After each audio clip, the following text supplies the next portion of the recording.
En ti confío, Dios poderoso, Emmanuel, en ti está mi fe, en Jesús. 07:49 horas de la mañana del 7 de diciembre del año 1941. Ese día, a esa hora exacta, se produjo un ataque sorpresa por parte de la Armada de Japón en la base aérea de la isla de Hawái de Pearl Harbor. Ahora sí seguro que conocéis mucho la historia. En Hawái, 2.500 personas murieron ese día. Fue una ofensiva brutal. Y el piloto líder de ese ataque sorpresa, un japonés llamado Mitsuo Fuchida, 39 años. Después de este ataque, quedó su vida muy marcada, quedó devastado, quedó lleno de odio, lleno de venganza y de ver toda la repercusión, todo el daño que había ocasionado, que había hecho. Su vida quedó trastocada, pero cambió por completo cuando conoció la historia de una joven americana llamada Peggy Cobell. Esta joven americana perdonó a los soldados japoneses que asesinaron a sus padres delante de ella, que eran cristianos en Filipinas. Y este piloto japonés, desde entonces, que se intrigó por ese testimonio, comenzó a investigar del cristianismo, comenzó a leer la Biblia y en el año 1950 se convirtió al cristianismo y recorrió todo el mundo e inició una vida de evangelista con un mensaje de perdón, de restauración y de reconciliación.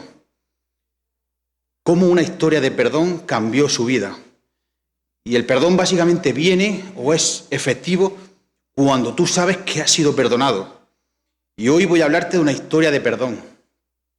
Sabemos que el apóstol Pablo escribe 13 cartas que llevan su firma, llevan su rúbrica como autoría.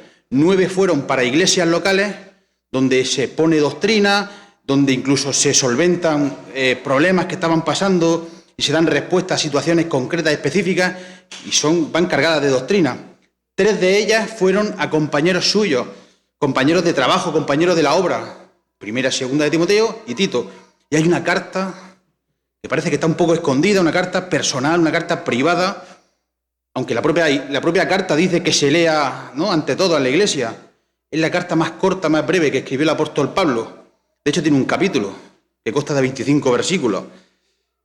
La escribió desde la cárcel, en su primer encarcelamiento en Roma, año 60 al 62 después de Cristo.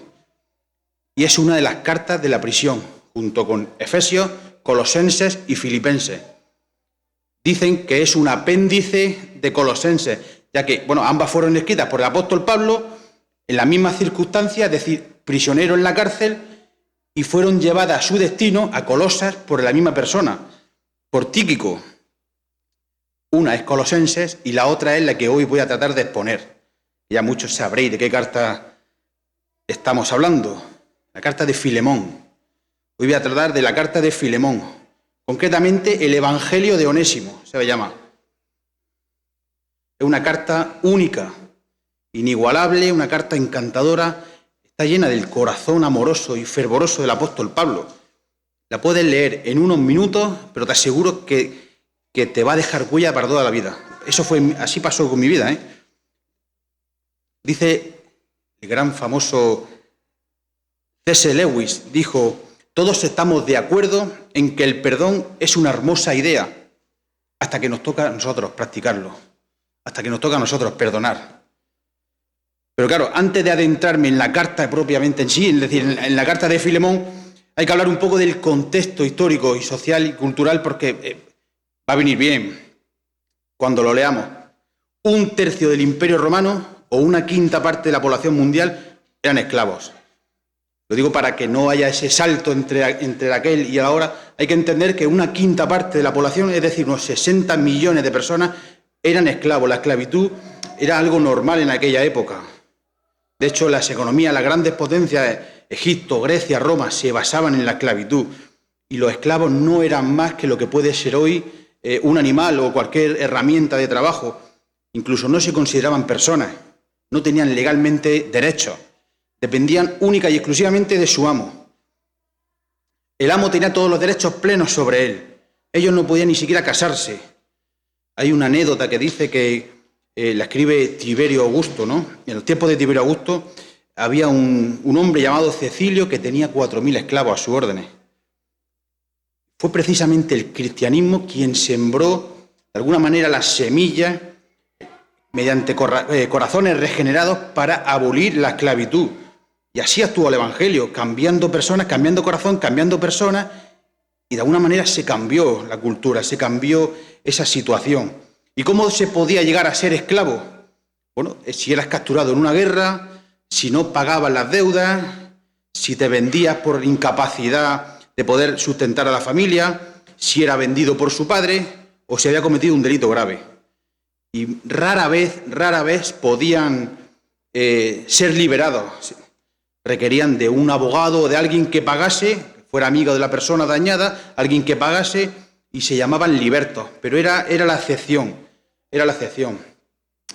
Una pregunta, ¿y ahora qué ocurre si el esclavo ha dañado, ha ofendido, ha robado a su legítimo amo, a su dueño, y ha escapado de él? Le ha dado la espalda, ha escapado y ha huido. Bueno, con esa pregunta que dejo ahí, pendiente, ¿no? Esa pregunta pendiente, vamos a la epístola del apóstol Pablo a Filemón, ya que a través de estos 25 versículos, a través de esta carta, vamos a ver una preciosa imagen de la cruz, del Evangelio de Cristo. Vamos a ver el poder de la gracia de Dios, vamos a ver el pago, la sustitución, la restauración, la reconciliación, la imputación. Y sobre todo vamos a ver el poder transformador del Evangelio, ¿no?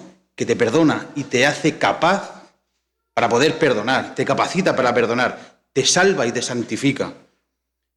Como siempre, el apóstol Pablo comenzaba la carta con una gran y educada presentación, un saludo cordial. Dice: Pablo, prisionero de Jesucristo, y el hermano Timoteo, al amado Filemón, colaborador nuestro, y a la amada hermana Apia, y a Arquipo, nuestro compañero de milicia, y a la iglesia que está en tu casa. Gracia y paz a vosotros de Dios, nuestro Padre, y del Señor Jesucristo. ¿Con qué título se presenta Pablo? No se presenta con ningún título, lo deja todo de lado, lo deja todo apartado. Hoy muchos hacen lo contrario. No, prisionero de Cristo, ese es mi título. Él era prisionero, estaba preso, estaba en la cárcel, era prisionero de César, de Roma, del imperio, pero no, él se consideraba prisionero de Cristo por y para su causa. Es la primera y la única vez que se presenta así, como prisionero de Cristo. Lo normal es que diga Pablo, apóstol de Cristo, o incluso en otras cartas dice Pablo, siervo de Cristo. Aquí dice Pablo, prisionero de Cristo.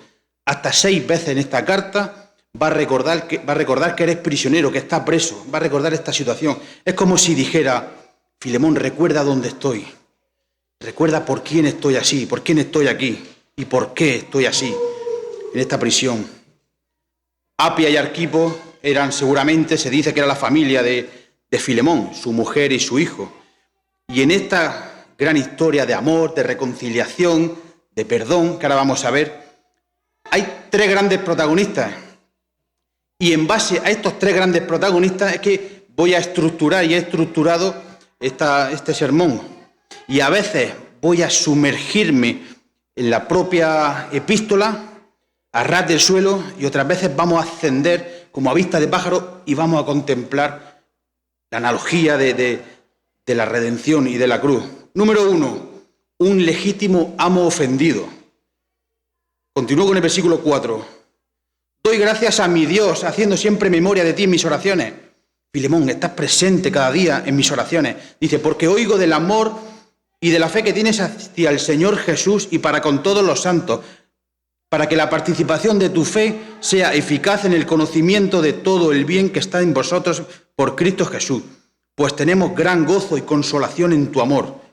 Le viene a decir, gracias a tu amor a Dios y a los hermanos, Filemón, mis prisiones se hacen más consoladoras, hay gozo, son más gozosas gracias a ti a lo que haces.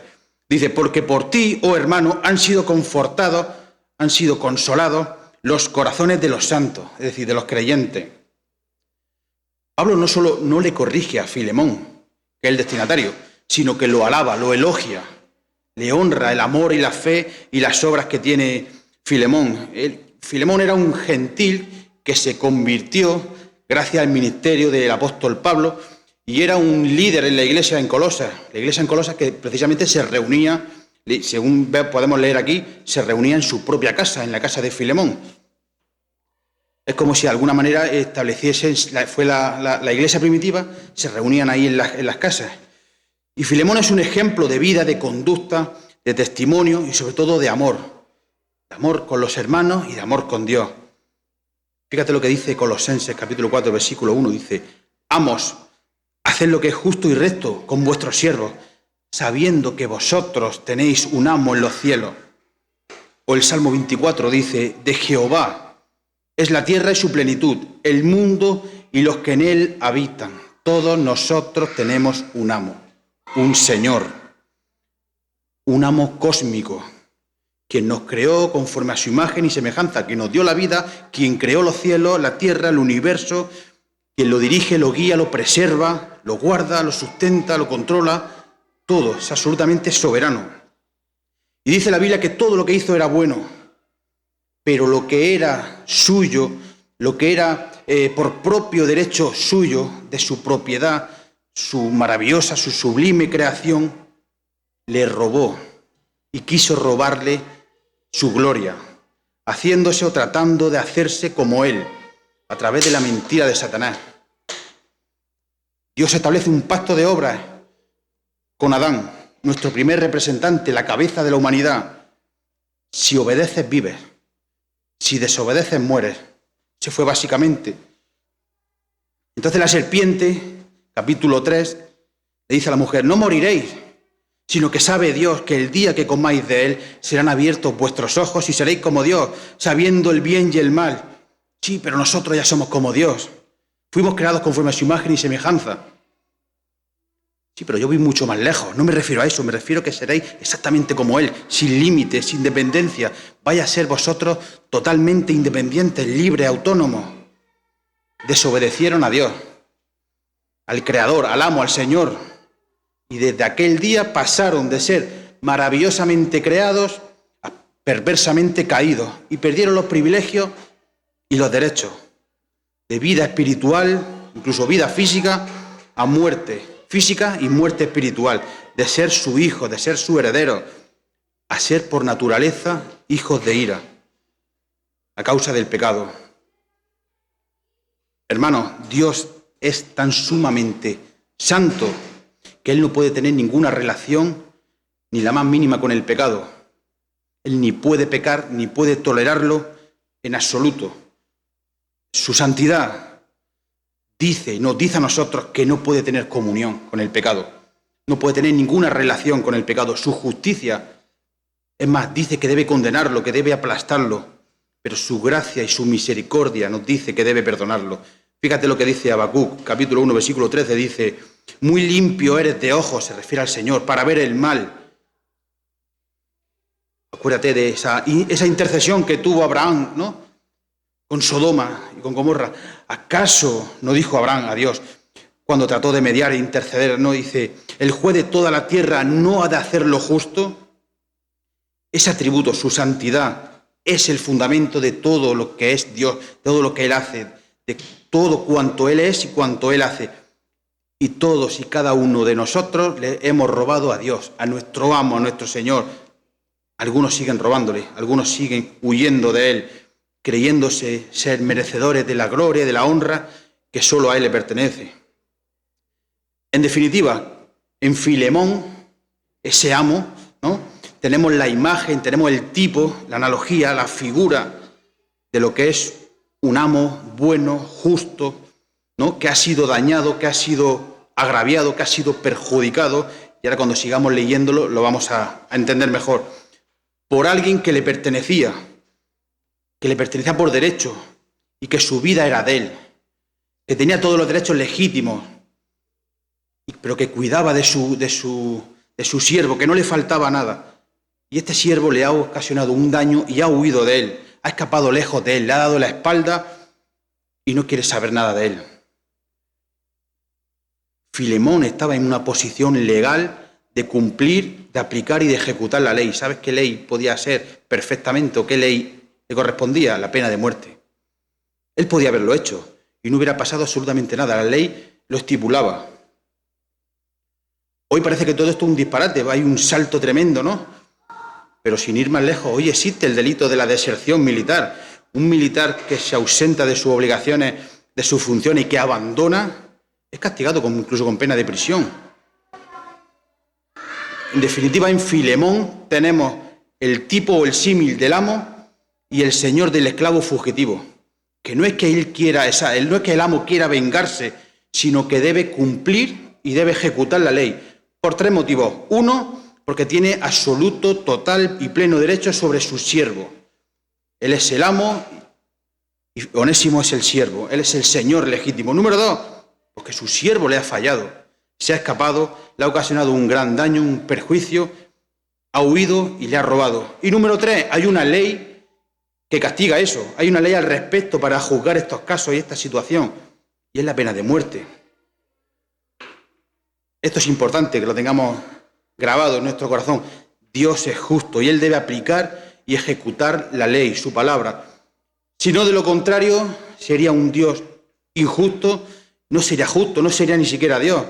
Su justicia demanda y exige una satisfacción de la ley. Dice el Salmo 33:5, dice, Él ama justicia y juicio. Salmo 89:14 dice, justicia y juicio son el cimiento de su trono. Él debe castigar el pecado. Él debe castigar el pecado. Filemón debe castigar a su esclavo fugitivo de su propiedad. Ha huido, ha escapado, le ha dañado y le ha robado. Un ejemplo. Imagina que un asesino mata a toda tu familia, ¿no? Va a la policía, va a la Guardia Civil y lo detiene en la misma escena del crimen, en el mismo lugar, con todo tipo de pruebas, con todo, es decir, un delito que estaba esclarecido. Y lo presentan al juzgado al día siguiente y el juez dice que es un juez amoroso, que es un juez bueno, bondadoso y que le da una oportunidad y no le condena, lo absuelve. No sería un juez justo, no sería un juez, sería un juez injusto. Sería igual de injusto, igual de corrupto, igual de malo incluso que el propio asesino. Esto para que entendamos el símil.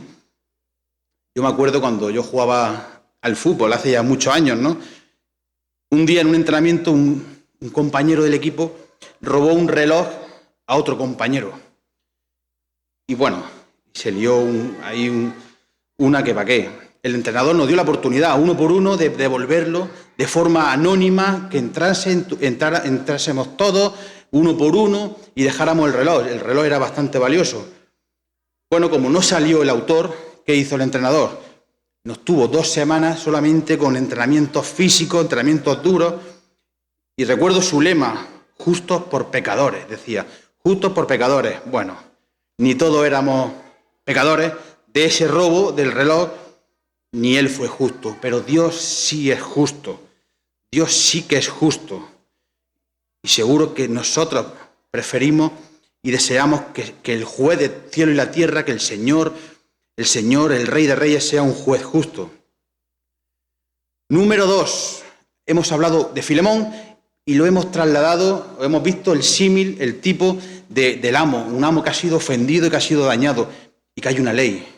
Número 2, vamos a ver un esclavo inútil y condenado. Versículo 8 en adelante. Continuamos leyendo la carta, dice el versículo 8, por lo cual, aunque tengo mucha libertad en Cristo para mandarte lo que me conviene, le viene a decir, Filemón, soy más anciano que tú, yo estoy preso por el Evangelio, yo soy apóstol de Cristo, sí, no como los que hoy veis por redes sociales, yo soy apóstol de Cristo y encima yo fui quien te predicó a ti el Evangelio de Cristo. Dice, más bien te ruego por amor, no trato de presionarte, sino de persuadirte por amor, siendo como soy Pablo ya anciano, te ruego por mi hijo Onésimo, a quien engendré en mis prisiones. Pablo, al igual que hizo con Filemón, le predicó el Evangelio a Onésimo, quien se convirtió por el ministerio del propio Pablo. Dice, el cual en otro tiempo te fue inútil, pero ahora a ti y a mí nos es útil. Útil para el Evangelio, útil para el reino de Dios. Dice, el cual vuelvo a enviarte. Tú pues, recíbele como a mí mismo. Filemón, cuando le veas a él, es como si me vieras a mí. Esto va mucho más que interceder por alguien. Esto es una plena identificación. Dice, yo quisiera retenerle conmigo para que en lugar tuyo me sirviese en mis prisiones por el Evangelio, pero nada quise hacer sin tu consentimiento, para que tu favor no fuese como de necesidad, sino voluntario. Filemón, aquí me es de enorme bendición, aquí me es de ayuda, pero esto no puede quedar así. Hay una deuda por solventar, hay una situación que arreglar. Porque quizá para esto se apartó de ti por algún tiempo, para que le recibieses para siempre, no ya como esclavo, sino más que como esclavo, como hermano amado, mayormente para mí, pero cuanto más para ti, tanto en la carne como en el Señor. Mi querido Filemón, ¿no has pensado que detrás de todo esto que te ha sucedido está la mano poderosa, está la providencia de Dios?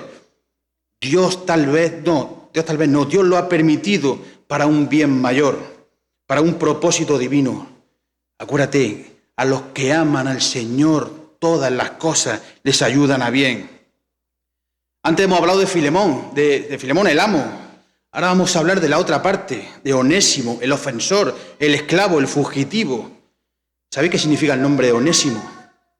Útil, provechoso, pero sobre todo útil. El significado de su nombre es útil. Y esa fue la intención que tuvo Dios para con Onésimo, también para con todos nosotros, que fuéramos útiles. De hecho, lo ha dicho antes Eduardo, ¿no? El Catecismo Menor de Westminster, la primera pregunta dice, ¿cuál es el fin principal del hombre? Glorificar a Dios y gozar de Él para siempre. La pregunta número 1 del Catecismo. Por eso en el versículo 11, con ese significado de la palabra útil, el apóstol Pablo hace un juego de palabras. Onésimo, es decir, útil, fue inútil, pero ahora para nosotros, para el Evangelio, para el reino, nos es útil. Es como si de alguna manera estuviera diciendo, útil, fue inútil, pero ahora sí que nos es útil. Filemón, tu esclavo Onésimo, ha puesto su fe en Cristo. Él ha sido justificado, él ha sido perdonado, él ha sido libertado. Ella no es tu esclavo, ahora es tu hermano. Y si ese esclavo lo es de Cristo. Así que restáuralo, ámalo, abrázalo y perdónalo. Le viene a decir, Filemón, no te mando a un esclavo fugitivo, te mando a un verdadero, a un reconciliado hijo de Dios. Alguien que ha sido perdonado, que ha sido lavado por la sangre de Cristo, que ha sido justificado. Un hermano tuyo, recíbelo como si fuese yo mismo. Él ha sido liberado de la esclavitud, de la muerte, de la ley, del pecado, de Satanás, a precio de sangre. Libéralo también tú. Él va a ser siempre tuyo, pero desde ahora como un hermano en la fe, como tu hermano en Cristo. Filemón, tú conoces el Evangelio de verdad, realmente. Tú has sido perdonado de cosas mucho peores de las ofensas que te ha hecho Onésimo a ti. Tú has sido perdonado de cosas muchísimo peores. Su amor, su Espíritu Santo, su amor ha sido derramado en tu corazón. Ahora tienes que proyectar ese amor y perdonar y restaurar a Onésimo. Y por lo que leemos y sabemos de este esclavo, ¿no?, que un día huye. Está en Colosas con Filemón y a través de lo que podemos deducir cuando leemos la carta, que huye de su presencia y aparece en Roma. Pablo estaba en Roma, aparece en Roma. Para que os hagáis una idea, son 1.600 kilómetros. La misma distancia que hay de aquí a París. 1.600 kilómetros. Se escapa, le roba, porque le ha causado un gran prejuicio, y aparece en Roma, con graves problemas y con un cartel o con una sentencia de muerte para él, porque eso era lo que Onésimo merecía por la conducta que había hecho. Pudiera ser casualidad o no casualidad, pero la soberanía de Dios, la providencia de Dios provoca que tenga un encuentro Onésimo a 1.600 kilómetros de donde se escapó con el apóstol Pablo, que estaba en aquella prisión o en esa casa que tenía alquilada donde estaba privado de su libertad. ¿Cómo y por qué? No lo sabemos, pero se encuentran. Tal vez se conocían de antes del ministerio de Pablo en Éfeso, en Colosas, y la realidad es que tienen un encuentro Onésimo con el Señor. Fíjate que él fue un esclavo en un hogar cristiano, en el hogar de Filemón, que era un líder de la iglesia de Colosas. Allí brillaba la luz de Cristo, según leemos todos los elogios, ¿no?, de Pablo hacia Filemón, pero allí no conoció el Evangelio. Fíjate que no conoció el Evangelio en la casa de Colosas, sino en la prisión de Roma, cuando se escapa, cuando hay un cartel de pena de muerte hacia él, cuando peor estaban las cosas con él. Justo en esos momentos, cuando Dios fue a su encuentro a través de ese llamamiento eficaz. Eso mismo pasó en mi vida. Y seguro que mi distancia, yo estaba mucho más alejado de Dios que 1.600 kilómetros. Yo estaba mucho más necesitado de Él y Él apareció en mi vida. Yo no busqué a Dios, Él me buscó a mí. Yo huí de Dios. Como Onésimo, Él me buscó a mí. Nadie busca a Dios. Es más, nadie puede buscar a Dios. Es más, nadie quiere buscar a Dios hasta que Dios primeramente no va a su encuentro, no haya ido primeramente a Él, no le ha dado vida para que pueda responder, para que pueda estar capacitado para responder con gozo, y ahora sí, y responder a ese llamamiento, a ese llamado, y abrazar con fe y con gozo al Salvador. Es por eso que dice, el Hijo del Hombre vino a buscar y a salvar lo que se había perdido. ¿Qué pasó entonces? Todo lo cambió. Onésimo, el útil, que se convirtió en inútil porque se escapó, porque le robó, de inútil a útil. Ahora es más útil que nunca, por la gracia de Dios. Y Dios restaura y repara lo que está roto, y Dios sana lo que está enfermo, y Dios libera lo que está esclavizado, lo que está atado, blanquea lo que está oscuro, lo que está negro, y da vida a lo que está inerte, a lo que está muerto. Eso es lo que hace continuamente mediante su Espíritu y a través del Evangelio, que salva y que santifica. Y Onésimo pasó de ofensor a perdonado, de esclavo a hermano. Fíjate cómo dice el versículo 16, ya no esclavo, sino más que esclavo, recíbelo como a un hermano amado. Aquí está el corazón del apóstol Pablo. Filemón, perdiste un esclavo, sí, pero ha ganado mucho más. Ha ganado un amigo, ha ganado un hermano en la fe, ha ganado un discípulo de Cristo. Y Onésimo pasó de huido, de fugitivo, a ir nuevamente a casa de su amo y señor, a casa de Filemón. Y sobre todo pasó de condenado y sentenciado a muerte a ser absuelto, a ser libre. De muerte a vida, en definitiva. Y seguro que te suena esta historia, ¿no? O debería de sonarte. Esta es una analogía, parece, del hijo pródigo, pero seguro que sabes que es una analogía de tu vida y de la mía. Nosotros el papel o el rol que jugamos aquí, en esta historia, es el de Onésimo. Nosotros somos como Onésimo en esta historia. Tú y yo hemos pecado, hemos fallado a Dios, hemos desobedecido y lo sabemos. Le hemos dado la espalda y hemos huido y lo sabemos. Y creo que no es necesario que profundice mucho en esto, porque en nuestro interior tenemos una ley natural, una conciencia que nos lo dice, que nos lo acusa y que nos lo dice continuamente. El pecado significa transgredir la santa ley de Dios, extraviarse, alejarse, apartarse del camino.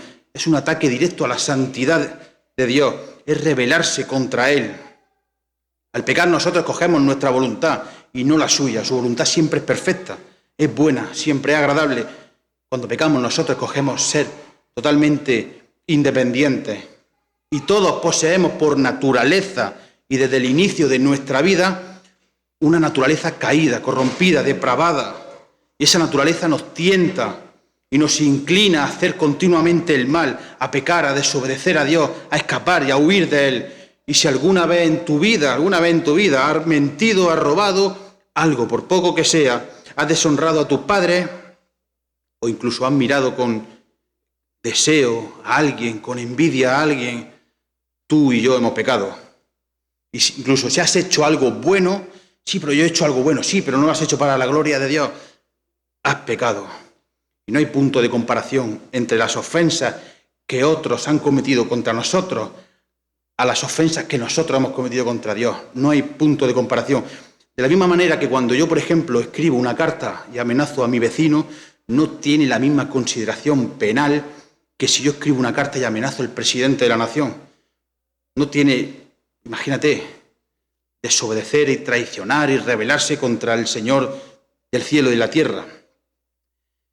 Y a pesar del plan maravilloso de Dios para nuestras vidas, ¿no?, de su deseo de crearnos para ser útiles, ¿no?, hablando en el término del significado de Onésimo, para ser útil, nada más nacer, cuando ya somos concebidos y venimos a este mundo caído, ya somos inútiles. Heredamos esa condición. Lo dice Pablo en Romanos, dice que como el pecado entró en el mundo por un hombre, por Adán, que era representante de todos, y la muerte entró por el pecado, porque la muerte es la consecuencia del pecado, dice que la muerte se extendió a todos. ¿Por qué? Porque todos pecaron. ¿Y qué ocurre?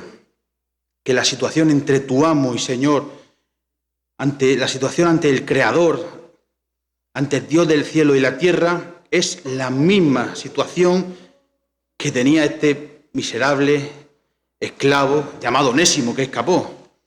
Por cuanto todos pecaron y están destituidos de la gloria de Dios. Al igual que Onésimo, nuestras decisiones, nuestros hechos nos han alejado, apartado de nuestro amo, apartado de Dios.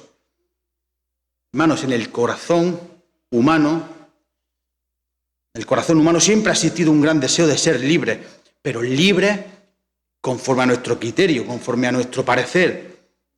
Y resulta contradictorio, incluso resulta chocante que en la actualidad miles de personas son esclavas del alcohol, de las drogas, del dinero, del placer, de los bienes materiales, de la fama, etc. No son libres, aunque lo parezcan, aunque ellos crean tener libertad. Pero están dentro de su libertad, entre comillas, están esclavizados y se jactan de ser libres, independientes, autónomas. El Señor Jesús dijo: todo aquel que hace pecado es esclavo es del pecado, y el esclavo no queda en la casa para siempre. El Hijo sí queda para siempre, sí se puede mantener en pie. Así que si el Hijo os libertare, seréis verdaderamente libres. La verdadera libertad, aunque suene contradictorio o suene paradójico, se consigue cuando nos sujetamos y nos sometemos a Dios, a su palabra, y le glorificamos. Y al igual que sobre este esclavo fugitivo, sobre Onésimo, recaía y pesaba y estaba sobre su cabeza la pena de muerte, sobre todos nosotros también, debido a nuestros pecados, debido a nuestras transgresiones, debido a nuestra condición ya de por sí, con la que venimos a la tierra, siendo por naturaleza hijos de ira, lo mismo que los demás, recae la misma sentencia. Ezequiel 18:20 dice: el alma que pecare, esa morirá. Romanos 6:23 dice: porque la paga, es decir, el salario, la consecuencia del pecado es la muerte, mas la dádiva, el regalo de Dios, es vida eterna en Cristo Jesús. Y estos días atrás, creo que todo el país se ha conmocionado, ya está expectante, ¿no?, por el juicio, la sentencia a Daniel Sancho, y veíamos que podía caer la pena de muerte. Al final se la conmutaron por una cadena perpetua.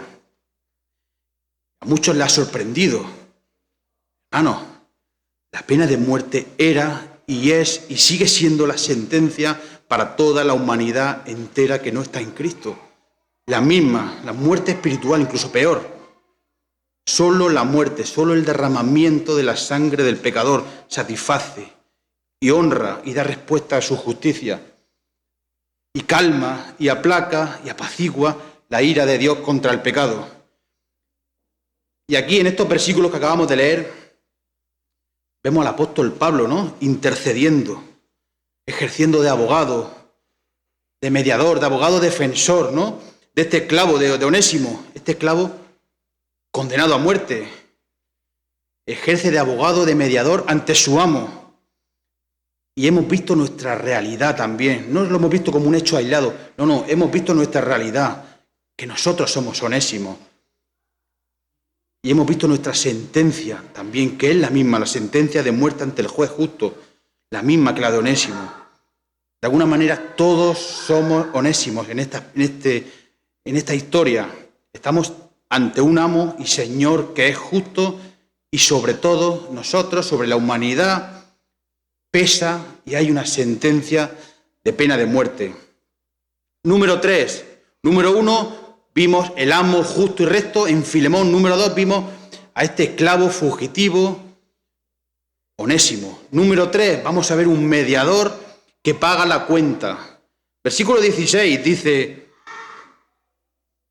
así que si me tienes por compañero, recíbele como a mí mismo. Atento a este versículo. Y si en algo te dañó o te debe, ponlo a mi cuenta. Yo, Pablo, lo escribo de mi mano, yo lo pagaré.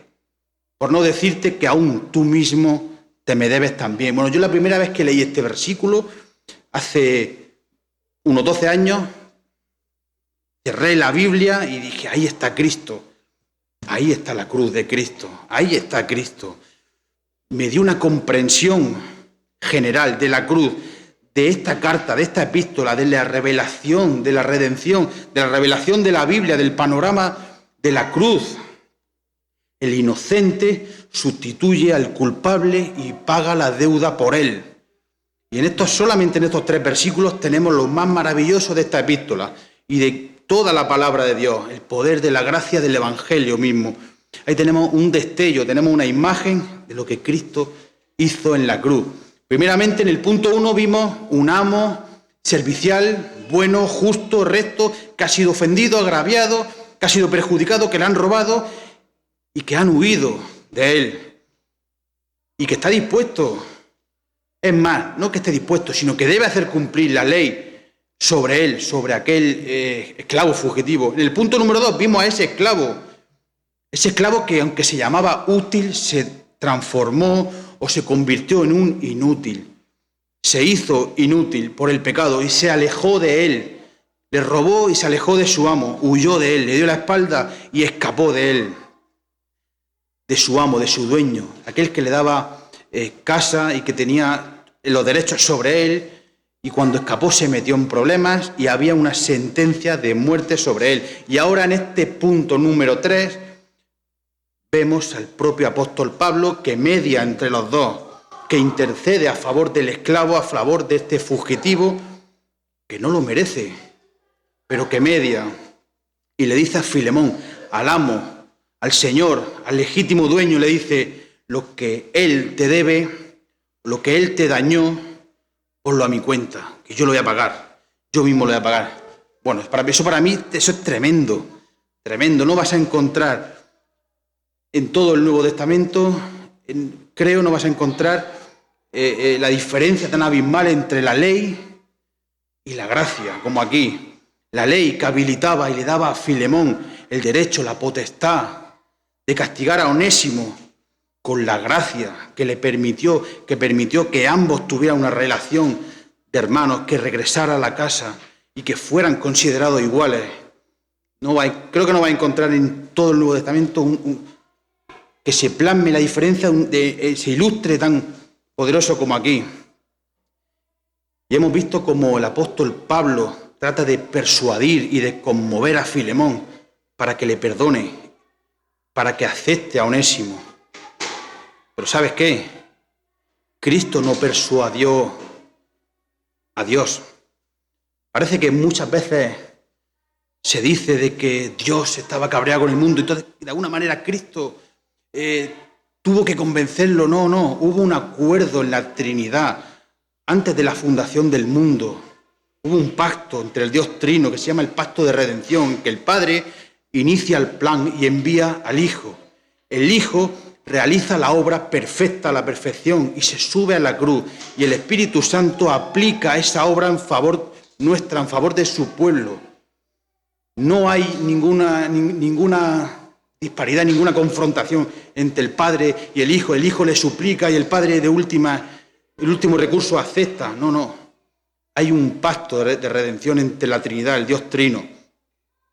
Pero dicho esto, sí que se puede de alguna manera imaginar ese diálogo, ¿no?, entre el Padre y el Hijo, llevado a cabo, como he dicho antes de la fundación del mundo, en ese conocido como pacto de redención, donde, de alguna manera el Hijo le dice: Padre, todos te han fallado, todos te han deshonrado, todos te han desobedecido, han atacado tu santidad, se han rebelado contra ti, te han escupido en la cara. Yo voy a ir, yo voy a pagar por ello. Todo eso ponlo en mi cuenta, yo ocuparé su lugar, yo le voy a sustituir. De acuerdo, tú pagarás hasta el último céntimo de su deuda, pero vas a ser maldito, y sobre ti voy a dejar caer toda mi furia, toda mi ira, toda mi justicia, y te va a costar la vida, te va a costar todo. Que así sea, estoy dispuesto. Todo lo que te deben, todo lo que te han dañado, cárgalo a mi cuenta. Y por eso hace 2000 años, encima de la cruz, Cristo dijo: Elí, Elí, lama sabactaní. Dios mío, ¿por qué me has desamparado? Por eso el Padre tuvo que desampararlo, tuvo que dejarlo, tuvo que rechazarlo, tuvo que repudiarlo, sí, más, tuvo que aplastarlo, tuvo que condenarlo, porque llevó su Hijo nuestros pecados. Había una deuda inmensa y alguien tenía que pagarla para poder cancelarla, para poder liquidarla.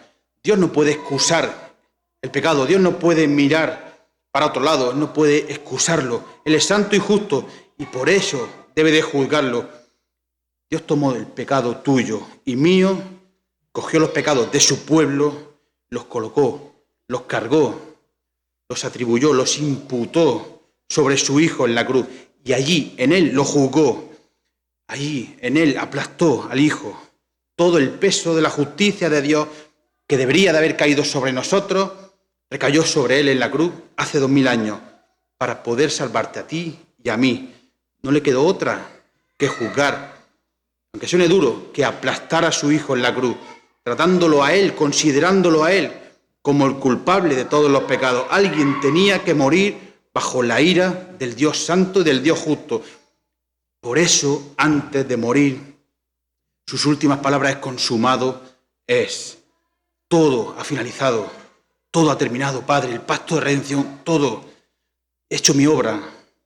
Y este es el grito de victoria, el grito de triunfo más grande, más sublime de todos los que puedas escuchar.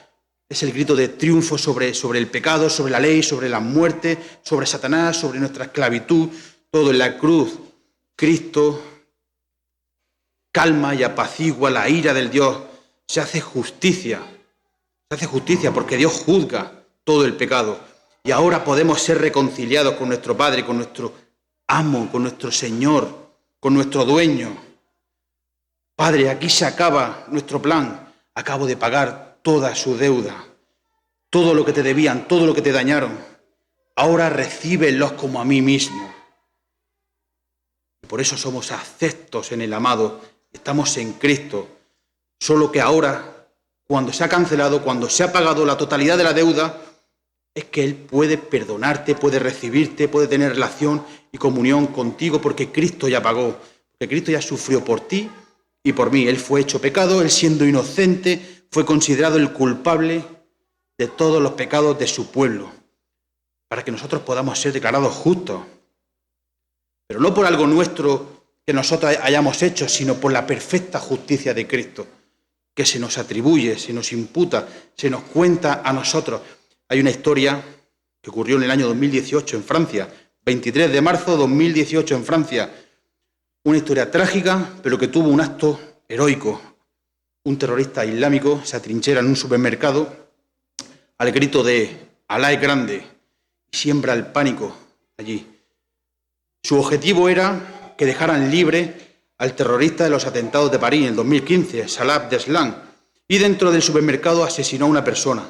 Mató a un gendarme, un policía francés antes, e hirió a 16 personas, muchas de ellas de gravedad, además de tener rehenes en el supermercado, hasta que llegó la persona con mayor autoridad, la persona con mayor mando de toda la que había en la zona, el teniente coronel de la gendarmería francesa, de nombre Arnaud Beltrame.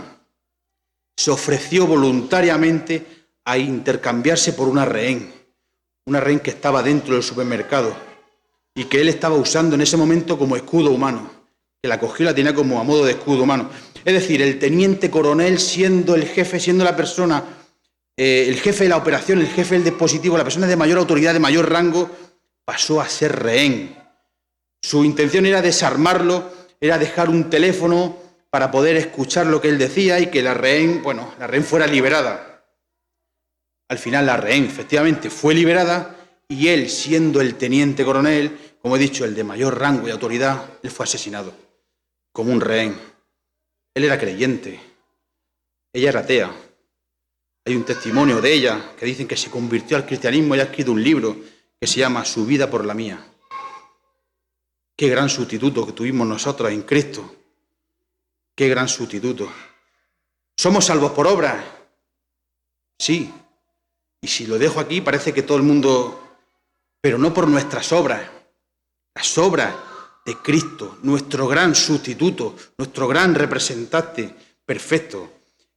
Y ahora, al igual que sucedió con Onésimo, Dios nos recibe de vuelta en su familia real, nos adopta. A pesar de que éramos inútiles, esclavos, fugitivos, nos adopta de nuevo en su familia real. Fíjate lo que dijo Martín Lutero. Todos nosotros somos los onésimos de Dios. Somos esclavos que nada merecemos. Todos hemos hecho cosas que están mal y nos hallamos ante la presencia de Dios, que es justo y santo, a pesar de lo cual el Señor Jesús dice, si en algo te hizo daño o te debe, ponlo a mi cuenta, yo lo pagaré. Y eso mismo es lo que dice Pablo en este caso. Esa es la hermosa verdad del Evangelio, que los cristianos somos salvos de la ira de Dios, somos reconciliados con Dios, pero no porque nosotros hayamos amado a Dios, sino porque Él nos amó a nosotros, dice, y envió a su Hijo en propiciación por nuestros pecados. Jesús murió para hacer morir a la muerte. Pero aquí no termina la historia, todos sabemos que al tercer día resucitó, todos sabemos que venció a la muerte con poder, todos sabemos de que ascendió y de que Él está a la derecha del Dios intercediendo como nuestro abogado perfecto, como nuestro intercesor, intercediendo por nosotros. Y al igual que hace Pablo por Onésimo, ¿no? Cristo en la cruz cogió nuestra mano, cogió la mano del Padre y las unió para siempre. Las unió para siempre, para que ya no seamos más esclavos, sino mucho más, seamos hermanos, amados, reconciliados. Él ha asegurado nuestra salvación para siempre. Él lo ha hecho y es por eso que no se puede perder. Dice, y no perecerán jamás, ni nadie las arrebatará de mi mano. Mi Padre que me las dio es mayor que todos y nadie las puede arrebatar de la mano de mi Padre. Yo cuando cruzo la calle con mi hijo pequeño Tiago, yo no dejo que él me tome la mano a mí, porque se puede soltar su mano. Soy yo quien lo aferro y lo cojo con mi mano. Imagínate estar cogido, aferrado, asegurado de la mano de Dios. Nadie las arrebatará de la mano de mi Padre. Él es más poderoso que todos. ¿Y cómo acaba la historia de Onésimo? Bueno, la historia de Onésimo acaba de vuelta en Colosas, con su amo, con su dueño legítimo, con Filemón. ¿Cómo lo sé? Bueno, si leemos en Colosenses capítulo 4, versículos 7 al 9, ya dice, todo lo que a mí se refiere os lo hará saber Tíquico, amado hermano y fiel ministro, y consiervo en el Señor, el cual he enviado a vosotros para esto mismo, para que conozca lo que a vosotros se refiere y conforte vuestros corazones. Con Onésimo, amado y fiel hermano que es uno de vosotros. Todo lo que acá pasa os lo hará saber. Es decir, Pablo mandó de vuelta a casa, a Colosas, a la casa de Filemón, pero no lo mandó solo, lo mandó junto con Tíquico. Y entonces Tíquico llevaba la carta de Colosenses y Onésimo llevaba la carta de Filemón. Ambos fueron juntos hasta Colosas, pero ya no como esclavo endeudado, sino como hijo amado y perdonado. ¿Por qué? Porque hubo uno que pagó la deuda, que canceló y que liquidó y que solventó la deuda. Él no hubiera podido pagarla jamás. Su deuda equivalía a la pena de muerte. Y Pablo escribió esta carta, estas palabras para reconciliar a Onésimo, el esclavo fugitivo, con su amo, con su dueño, con Filemón. Y en parte, humanamente hablando, nosotros tenemos hoy en nuestras Biblias esta preciosa carta de Filemón y la carta de Colosenses, gracias a ese esclavo fugitivo que volvió a casa. Él las llevó desde la cárcel de Roma, hizo el camino de vuelta, otros 1.600 kilómetros hasta Colosas, y las entregó a la iglesia. ¿Y cómo acaba? Esa es cómo acaba la historia de Onésimo. ¿Cómo acaba la nuestra? ¿Cómo acaba nuestra historia? Dios nos ha dado la promesa. Juan 14 y 19, porque yo vivo, vosotros también viviréis. Nos ha sellado con el Espíritu Santo hasta el día de la redención, ¿no? Cuando con un cuerpo glorificado, revestido de gloria, nos encontremos con nuestro amo, con nuestro Señor, y estaremos de vuelta, estaremos realmente en casa. Yo me acuerdo hace poco que viví trágicamente la muerte de mi hermana. Cuando estaba en el funeral, se me vino un pensamiento a la cabeza que decía, ¡buah! Era duro para mí, ahora yo me voy a casa y mi hermana se queda aquí y ya no la veo. Y ella se queda aquí y yo me voy a casa. Pero inmediatamente pensé justo lo contrario. Yo estuve durante el mes que estuvo en UCI, predicándole, hablándole el Evangelio y el tiempo atrás. Pero el pensamiento fue el contrario. Y dije, no lo he entendido. Yo soy el que me quedo aquí. Es ella la que va a casa. Era al revés. Hermano, hoy hemos escuchado el Evangelio. Hemos recibido el Evangelio de Cristo, el Evangelio de la reconciliación. ¿Y qué vas a hacer con el Evangelio, con la cruz, con la reconciliación que ofrece Cristo? Éramos siervos y esclavos rebeldes y fugitivos, que le dimos la espalda, que huimos, que escapamos de Dios, que no quisimos saber nada de Él. Pero como Onésimo hemos sido devueltos con libertad, hemos sido devueltos a nuestro amo, a nuestro Señor. Y la gracia de Dios, la gracia perdonadora de Dios, debiera ser el motivo suficiente para el perdón, para la reconciliación, para la restauración. Esa propia gracia perdonadora fue la que provocó el arrepentimiento y el retorno de Onésimo, así como el perdón y la restauración por parte de su amo, de Filemón. Recuerda, mirando la cruz, cuánto te ha perdonado Cristo. ¿Eres tú, soy yo, capaz de perdonar? Si cogemos y si vemos capítulo 3 de Romanos, versículo 9 o versículo 23, vamos a ver que toda la humanidad, sin excepción, toda la humanidad, dice que estamos destituidos y alejados de la gloria de Dios. Pero después vemos en Apocalipsis, capítulo 14, versículo 5, dice que hay una multitud de multitudes sin mancha ante el trono de Dios. ¿Veis? ¿Qué ha pasado? Algo ha pasado entre ambas escenas. La cruz de Cristo está entre medias. Es más, si leemos Proverbios capítulo 17, versículo 15, dice, el que justifica al impío, el que declara justo al malo y el que condena al justo, ambos son abominación para el Señor, ¿no? Y si leemos Romanos capítulo 3, versículo 24, dice que hemos sido justificados gratuitamente por su gracia. Parece que algo que ha pasado entre ambos versículos. La cruz de Cristo. Segunda de Corintios 5, 19. Segunda de Corintios 5, 19 dice, Dios no tomó en cuenta a los hombres sus pecados. No los tomó en cuenta. ¿Sabes por qué? La respuesta está 2 versículos después. Ese Dios, ese mismo Dios que no tomó en cuenta a los hombres sus pecados, tomó sobre sí una naturaleza humana, se hizo hombre como nosotros, se subió a una cruz en el Gólgota. Esa cruz simbolizaba y era el juicio de Dios y pidió que esos pecados fueran a su cuenta. Dios sí los tomó en cuenta, pero no a los hombres, sino a su Hijo, el perfecto y verdadero hombre. Por eso 2 versículos después dice, al que no conoció pecado, al santo, al justo, a Cristo, por nosotros fue hecho pecado, para que nosotros fuésemos hechos justicia de Dios en él. Este es el poder del Evangelio. Este es el mensaje que Dios ha prometido usar para salvar pecadores. No hay otro. Y hoy el mensaje del Evangelio está en peligro.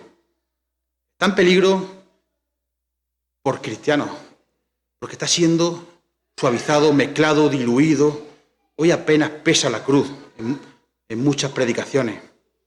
Y es por eso que nosotros tenemos que predicarlo, que exponerlo, que defenderlo, que levantarlo en alto. No hay otro mensaje que salve y que santifique, sino Cristo y este crucificado. A Dios le agradó salvar a los creyentes por la locura de esta predicación. El Evangelio es poder de Dios, poder que transforma vidas, que cambia corazones, que nos hace pasar de muerte a vida, de culpable a suelto, a inocente, de esclavo inútil a reconciliado, amado hijo adoptado, a útil. Es el poder más grande de todo el universo, de todo el cosmos. Cambia y transforma el destino y la eternidad de las personas. Y es por eso que debemos de predicar a Cristo crucificado. Aunque para muchos sea de escándalo, sea de tropiezo, incluso en muchas iglesias. Debemos predicar el evangelio que humilla al hombre, pero que exalta a Dios. Amén. Hola, gracias por ver este sermón. Suscríbete a nuestro canal y compártelo para que te sea de bendición y para los demás. Que Dios te bendiga.